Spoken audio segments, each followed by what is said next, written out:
Pau, Hola. qué bárbaro. Creo que esto de tenerte en el podcast ha sido planeado durante mucho tiempo y no sabes lo agradecido que estoy que estés por acá. ¿Cómo estás? Muy bien, gracias. ¿Sí? Encantada de estar contigo aquí. Estás encantada realmente de estar conmigo. Realmente sí. Ok, yo pensaba que, fíjate que lo habíamos pospuesto tanto y habíamos como, híjole, como que esto se había tardado en hacer, pero, pero bueno, ya que se hizo, me siento emocionado, pero sabes que me siento nervioso también, Ok, un ¿y poco. por qué? No sé, me siento un poco nervioso porque, pues, venir aquí a un lugar en donde has estado toda la vida, Ajá. creo que, y donde yo he pasado algunas cosas aquí, o sea, vaya, he venido antes, pero ahora hacerlo de manera como más profesional, me da como este ambiente como medio nervioso, pero bueno, sabes que tenerte aquí es una locura y te agradezco que hayas estado acá. No, hombre, Bueno, gracias a ti. que estés aquí. Pau, te quiero hacer quiero platicar contigo de algo. Sacaste un libro, ¿no? Es correcto. Lo vi por ahí. ¿Cómo se llama? Sí a vivir. Oye, ¿qué tal si a vivir? Muy bien, fíjate que todo un viaje sí a vivir. ¿Sí? Sí. ¿Y cómo ha sido este viaje? Decía vivir. Como una ruleta de emociones altas, bajas.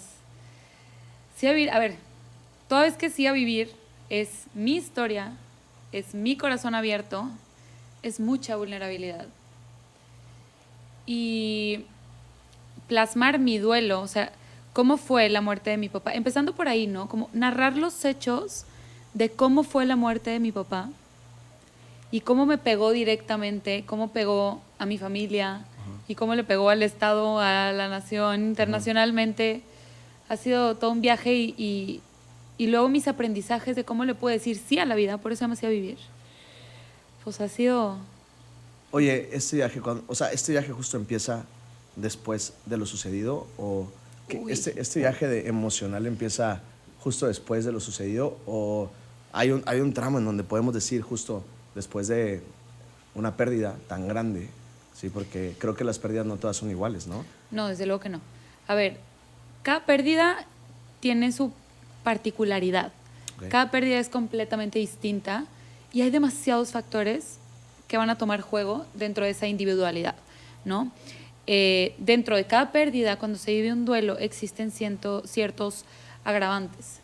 Eso quiere decir que este duelo se puede hacer más fuerte o menos fuerte partiendo de lo que pasó. En mi caso en específico, toda vez que fue un asesinato Claro. y toda vez que estábamos hablando de una persona pública, Claro. eso es un agravante para mi duelo, porque no nada más matan a mi papá, sino matan a mi papá, matan a un candidato a la gubernatura, se hace noticia Claro. local, nacional, internacional, todo el mundo habla de eso, lo veo por todas partes, la noticia está en todas partes y eso hace que se vuelva más grave, por eso se llama un agravante. Y esto, perdón, y esto de que la noticia, fíjate, pasa algo bien curioso, no sé si te pasó a ti, esto de que la noticia sea tan repetitiva hace que todavía te victimices constantemente más. Ah, no, ¿cómo? Claro. Totalmente, ¿no? Sí, no. ¿Sabes qué? Además de que te revictimices, pasa que ni siquiera te das la oportunidad de poder, o sea, eso es muy paradójico porque aunque está ahí y todo el mundo está hablando de eso y lo estás viendo, lo estás viendo, lo estás viendo, lo que quieres es no verlo. Claro. Eso fue en mi caso particular. Lo que quería era no verlo y no voltearlo a ver, entonces respondiendo a tu pregunta de si este viaje de mi duelo fue inmediato, la respuesta es no. Ya. Fíjate, te voy a decir algo muy personal. Te voy a decir algo muy personal. Recuerdo súper bien ese día.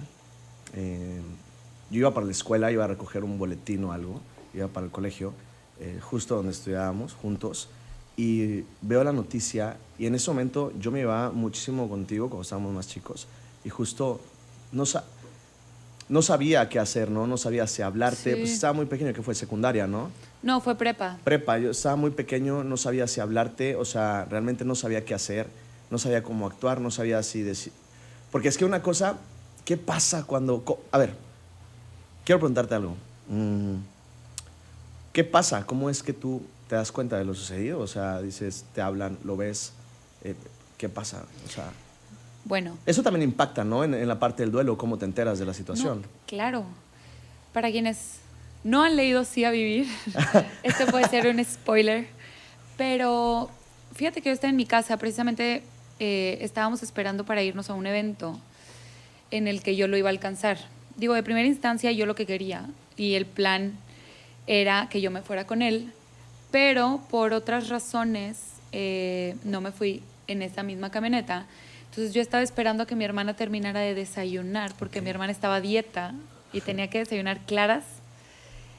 Me acuerdo perfecto, entonces estábamos esperando en una oficina que está dentro de la casa y en eso, cuando ya era momento de irnos, entra el encargado de seguridad para decirnos que no nos podemos ir porque hay problema en la carretera.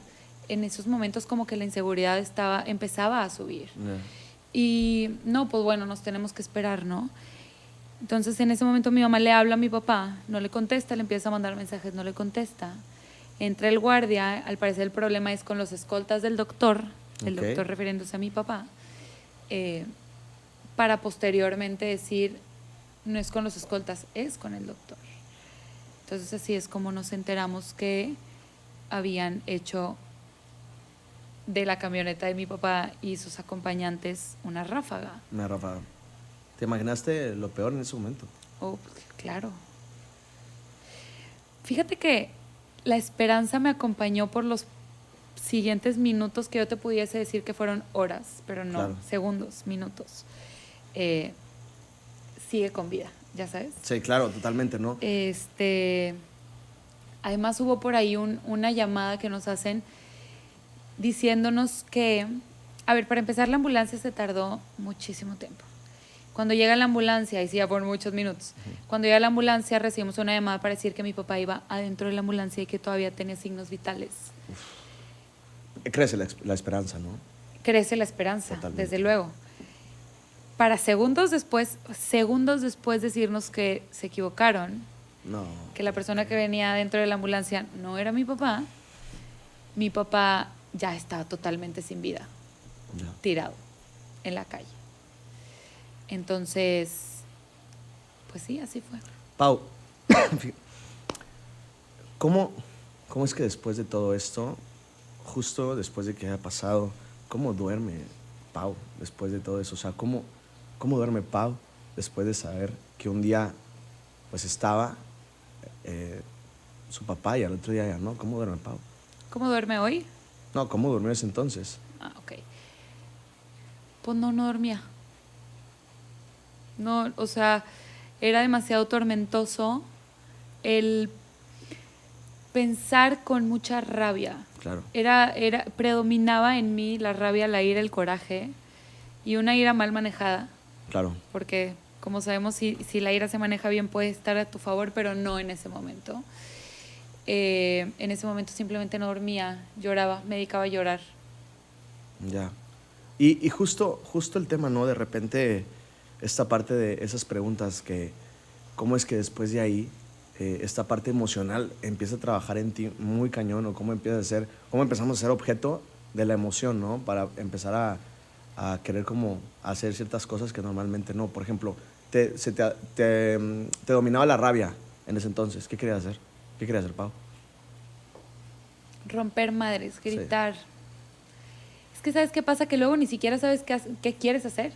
O sea, te quisiera dar una respuesta concreta, pero no la tengo porque no la tenía en ese momento. Lo único que sabía era que estaba enojada. O sea, lo único que sabía era que chinguen su madre todos. Todos, claro. ¿Cómo es posible que hayan matado a un ser humano luminoso y bueno y servicial y generoso y familiar? Y eso era lo que pensaba. Sí, es que no nada más mataron a un papá, mataron a un amigo, mataron a un hermano, mataron a un hijo, ¿no? Exactamente. O sea, y el impacto es brutal de todo esto. Que justo eso es lo que intento decir en Sí a Vivir.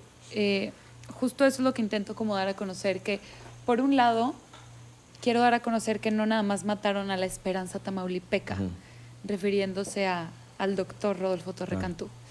Mataron a mi papá, mataron al esposo de mi mamá, mataron al hijo de mi abuelo, mataron al compadre de mis padrinos, mataron al tío de mis primos, ¿sabes? Es como un ser humano integral. Sí. Y creo que ese justo agravante de mi duelo era algo que a mí me da mucho coraje. Por ejemplo, no se me va a olvidar cómo mi coraje en ese momento, dentro de todo lo demás, de que matan a mi papá y demás, fue los medios. Digo, a ver, respeto muchísimo a los medios de comunicación y la labor extraordinaria que hacen para mantenernos al día. Pero en ese momento para mí era, ¿cómo es posible que matan a un hombre por hacer bien su trabajo y el trabajo de otras personas es documentar la cara de dolor y desolación de la familia de ese hombre? Claro. ¿Me explico? Entonces... Y eso te das cuenta hasta después, ¿no?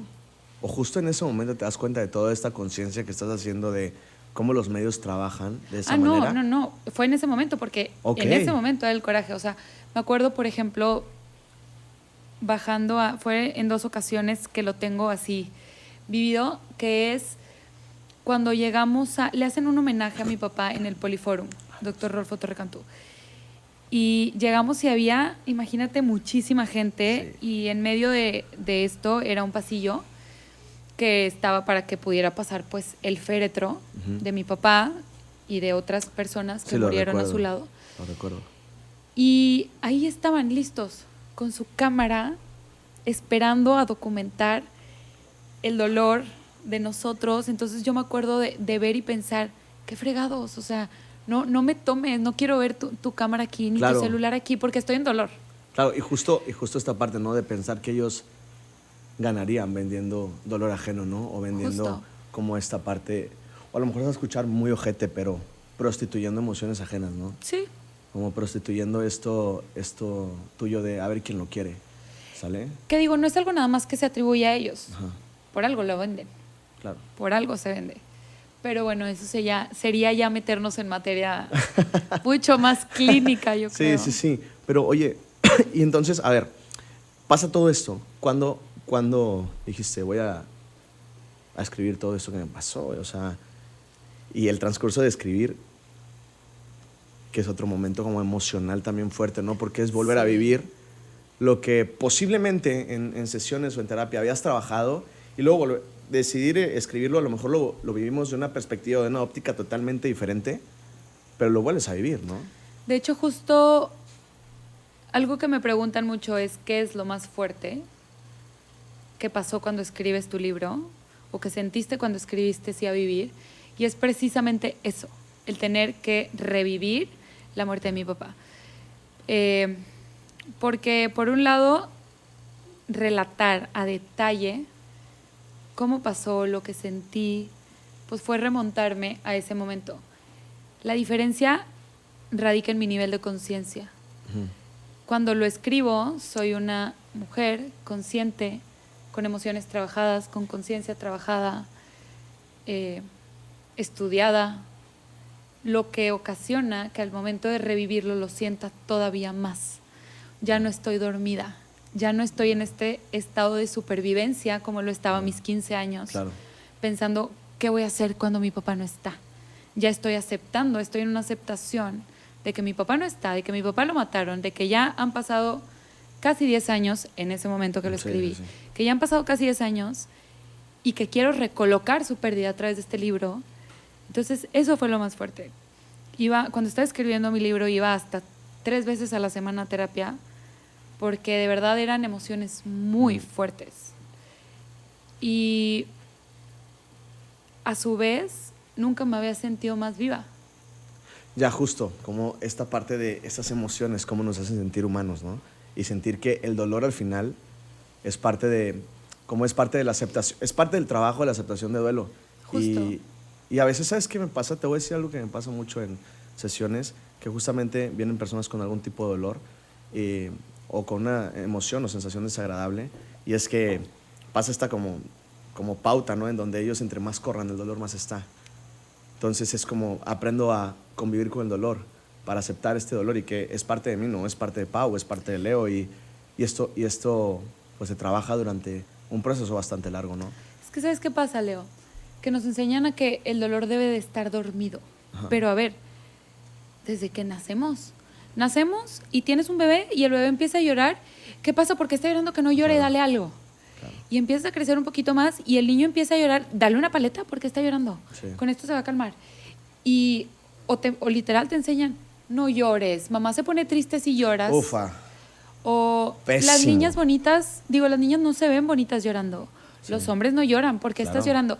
Y así consecutivamente nos van enseñando que el dolor no se debe de sentir. Claro. Y la cosa es que privarte de una emoción es privarte de otra. A ver, para poder sentir un amor pleno, tienes que conocer la tristeza. Claro, es como esta polaridad, ¿no? Es una polaridad. Totalmente. Para poder conocer una alegría real, tienes que conocer la ira y el enojo. Claro. Tienes que conocer todas tus emociones. Insisto, privarte de una es privarte de otra. Y si nos enseñan a dormir,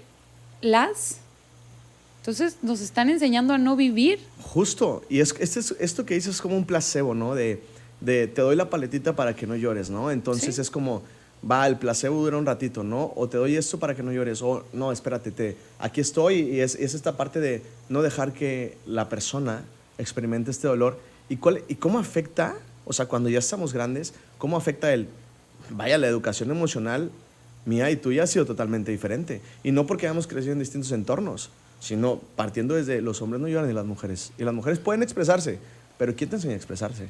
¿No? Justo. Y yo que no tengo permiso de llorar. Entonces, ¿cuánto no lloré? Que ahorita puedo hacerlo, ¿no?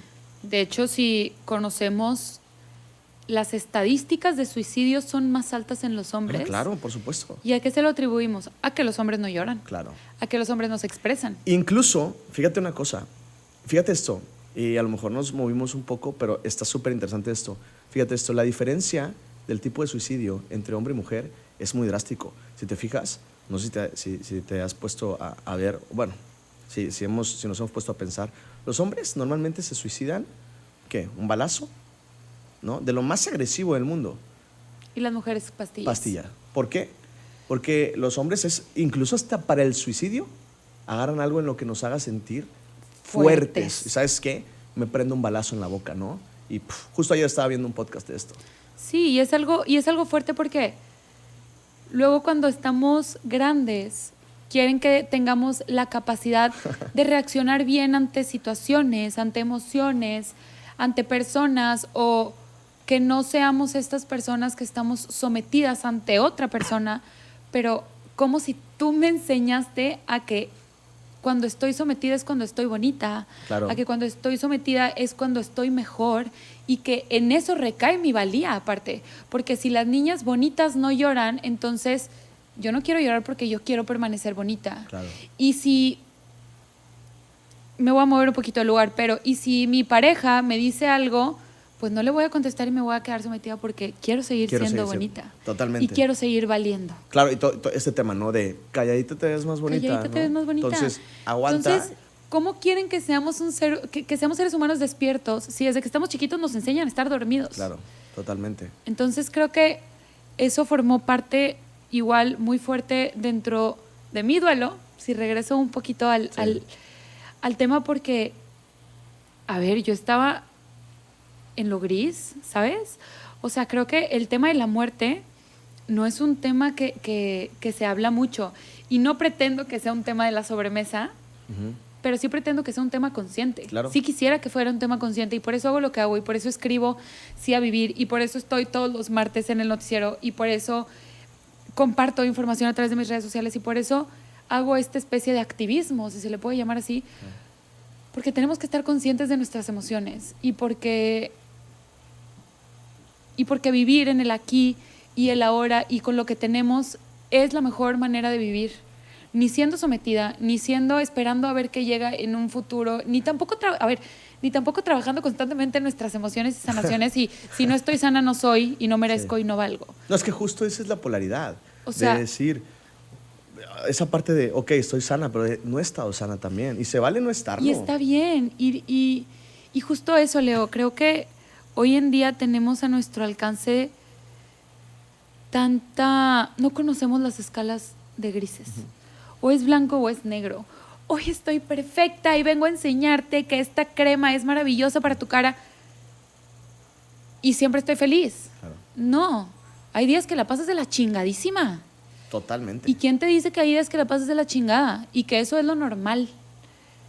¿Sabes? Sí, totalmente. Y eso yo no lo conocía, entonces eso me costó demasiado en mi proceso de duelo. Y al principio me sumergí en otras personas y no quise tomar el control de mi vida, y cedí el control de mi vida a alguien más, y me comí mis emociones de una manera muy grande hasta llegar a la otra polaridad de no quiero comer absolutamente nada y nada, o sea, como que mi punto principal es, regresando a la muerte como tema de sobremesa, es el día que hagamos de la muerte algo normal, nos vamos a atrever a vivir.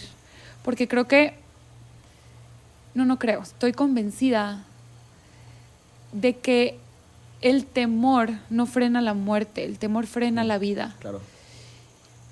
Y lo tenemos tan tabú la muerte, que le tenemos tanto miedo que de verdad nos priva y nos ata y nos encadena y no nos permite vivir.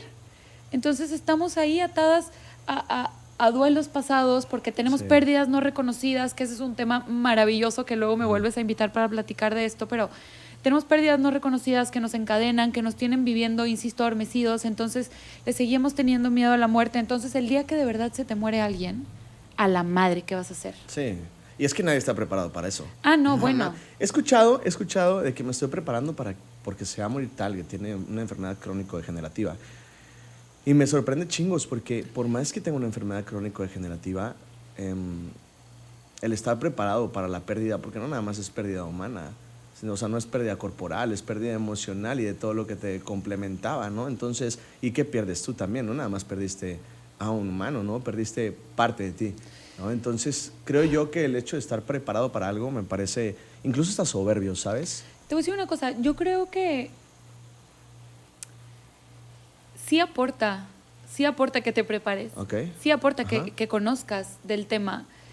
Creo que cuando empecé a estudiar tanatología entendí tantas cosas que me hubiera encantado tener conocimiento de cuando viví mi duelo. Claro. No obstante, nunca se está lo suficientemente preparado. Te puedes preparar toda tu vida, pero cuando el momento llega, está de la chingada.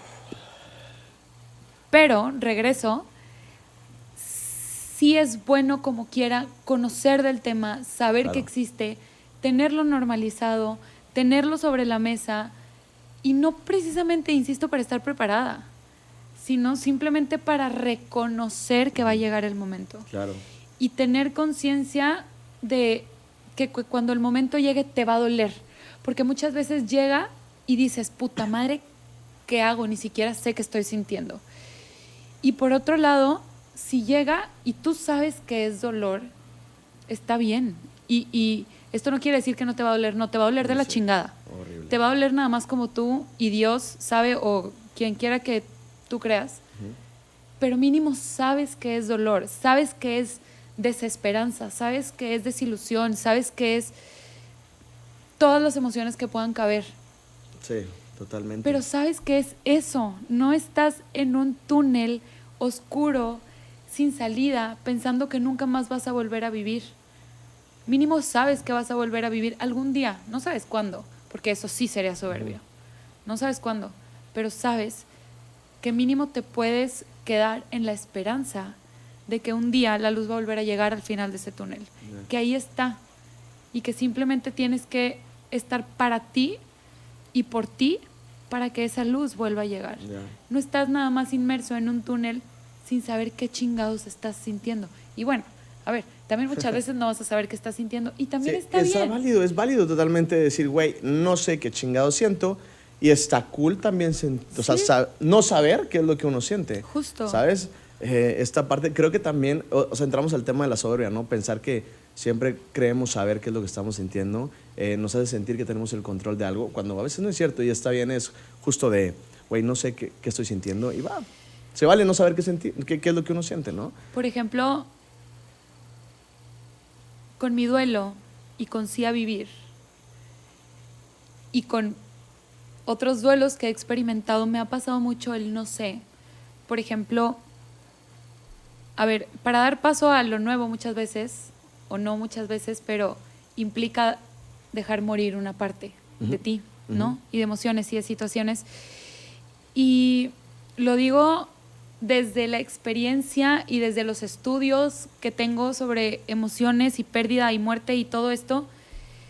Y muchas veces no tienes ni idea de lo que estás sintiendo ni de quién eres.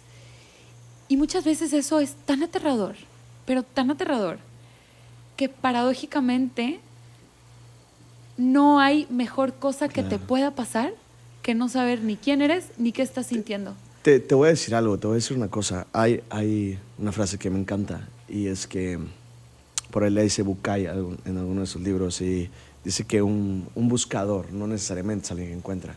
Y incluso un buscador ni siquiera sabe lo que está buscando. Pero Solo sigue buscando. Solo sigue buscando. Y el hecho de que sea un buscador lo hace algo, ¿no? Entonces, Justo. está muy cañón también saber que uno puede ser un buscador toda la vida y no saber qué es lo que está buscando. Pero ahí está. Y en algún momento, posiblemente, puedas saber qué es lo que está buscando. Creo que la clave es entregarte. O sea, entregarte a la emoción, entregarte al proceso, entregarte a la vida misma, entregarte a la sanación. Simplemente entregarte, porque estas corazas y escudos que nos ponemos, ya sea por creencias propias o ajenas, por lo que aprendemos desde que estamos chicos, lo que nos enseñan desde que estamos chicos, nos enseñan a ser escudo y a tener escudo con todo y con todos. Entonces, insisto, y voy a regresar a lo que platicábamos hace rato, pero ¿cómo pretendemos hoy en día tener emociones reales, relaciones reales, tener todo tan real si nos han enseñado desde chico que no, o sea, que no está bien sentir, punto? Sí, claro. Entonces, pues, güey, qué chinga, o sea, qué chinga, porque entonces vas a ir por la vida viviendo demasiadas cosas y procesos y pérdidas que no vas a querer, evitando, que no vas a querer procesar y entonces nos vamos a una vida muy banal, ¿no? Y a una vida cero real y a una vida pues casi que inexistente. O artificial, ¿no? No, este punto de que me enseñan toda la vida, de no sentir. Güey, ¿cuándo vas? Porque justo, ¿no? Cuando empiezas a sentir, justo es cuando empiezas a vivir, ¿no? Entonces, justo. ¿Qué clase de Fíjate algo, te voy a decir una cosa. Perdón, se me vino algo a la cabeza. Ay, discúlpenme, chicos, se me vino algo a la cabeza. Algo muy cabrón. Y es que justo en las escuelas, cuando estábamos más chicos, fíjate hasta dónde llega el tema de lo que estás diciendo, de la parte de que no nos enseñan a vivir o a procesar, o incluso solamente vivir esas emociones desagradables. Que en la escuela es más importante para el profesor actualmente poner un examen donde el niño sepa cuánto es 2 más 2, pero ni siquiera sabes cómo se siente el güey, ¿no? Y a veces la emoción obstaculiza la razón tanto que ni siquiera les deja aprender. Sí. Tienes un niño que no puede aprender y no le preguntas cómo está, cabrón.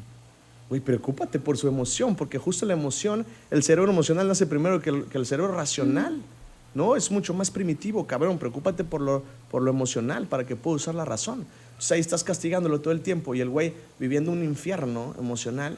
Y vienes tú a preguntarle cuánto es 2 más 2, pregúntale, cabrón, cómo se siente. Que además le estás reforzando la idea de que es insuficiente, de que Totalmente. No es inteligente, de que no tiene valor, Sí, porque siguió reprobando y sigue reprobando y sigue reprobando. Entonces el niño pues va a crecer con jodido, un vacío. No, y va a crecer jodido emocional. Jodido, o sea, jodido al punto inseguro. Totalmente. Autoestima baja, o sea, de la chingada. El profesor le dice que no sirve para la puta madre, ¿sí? No se preocupa por el tema emocional. Acá no le enseñan emociones, puta. Y todavía le dicen, pórtate bien, cabrón. Y todavía nos quejamos y no queremos abrir los ojos que el bullying existe. Puta. Y luego nos preguntamos por qué hay gente tan dañada. Y luego nos preguntamos, o sea, ¿sabes? Sí, es como paradójico. Es súper paradójico, de verdad. O sea, es básico. Sí, y justo esto... si nos enseñaran a procesar o a vivir las emociones, justo posiblemente el duelo sería algo no más fácil, pero más comprensivo en el tema del proceso, ¿no? Entonces... Es que es justo eso, no es de que sea más fácil o más difícil. Es justo eso, sí. Nada más que entiendas que está... Comprensivo, ¿no? Y que además quitar este mito de que el duelo únicamente se vive cuando un ser humano se muere. No, sí, claro. Tenemos pérdidas, a ver, todos los días. Todos los días, desde por luego supuesto. Una más significativa que otra, pero si lo romantizamos, sí.